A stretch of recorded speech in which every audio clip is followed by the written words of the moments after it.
How's it going, guys? Topic for today's video, how to travel as a vegan. So over the past couple of years, I've been through Southeast Asia, through Australia, back through Southeast Asia.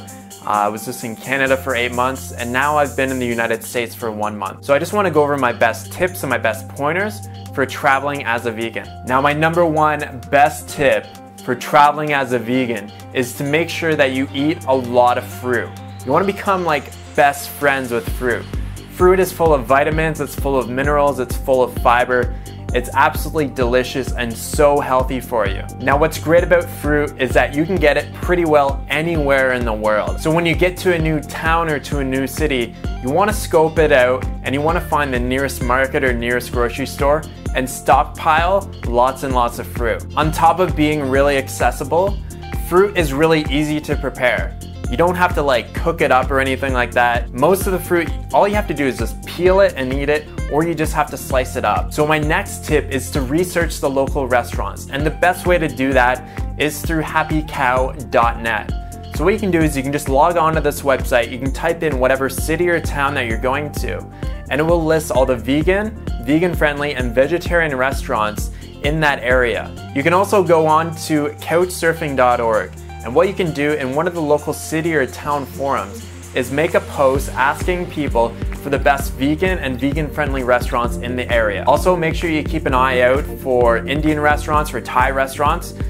Typically, those restaurants are gonna have something that you're gonna be able to eat as a vegan. So my next tip is to make sure that you get the vegan passport. Now, there's also an app for it as well. But what the vegan passport does is it says what vegans can eat and what they can't eat in over 85 languages. So what I've found is that if you try to communicate through basically your own knowledge of the local language, exactly what you want, it can actually kind of be a little bit difficult. So having the vegan passport would really be a good backup. I think it only costs about $5 online, and you can also get the app for it. So my fourth tip is make sure that you plan ahead of time. So if you're gonna be on a train for say like 9 hours, or you're gonna have a 12-hour plane ride, make sure you plan ahead. So what I like to do is I like to have a really big meal before I leave. I wanna feel like really full, really satiated before I do any long periods of travel. What I also do is I pack with me a lot of raisins and dates and figs. Any dried fruit is gonna be really good because you can bring it on board the plane or the train quite easily.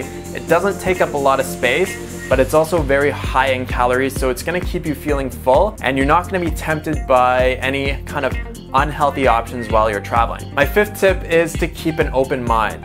So when you're traveling with friends and with family, they might want to go to a restaurant that isn't a vegan restaurant or isn't necessarily vegan friendly, right? So if you go to that type of restaurant, say a steakhouse for example, you still can get a vegan meal there. You just got to be really specific with your waiter or waitress exactly what you want on your food. Because if you go to a steakhouse, you can still get a meal of potatoes and beans and like salad as well.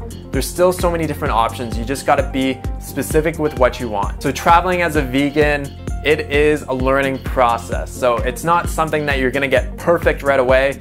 It's something that kind of takes a little bit of time to kind of figure out for yourself and exactly how is the best way for you to do it. So these are my best tips for traveling as a vegan. If you have any more questions or comments, just leave them in the box below. If you have any more video requests, because this video is actually a request done by somebody who left a comment. If you have any video requests, also leave them in the box below. Awesome, thanks so much for watching, guys. Have a great day. We'll talk to you soon. Peace out.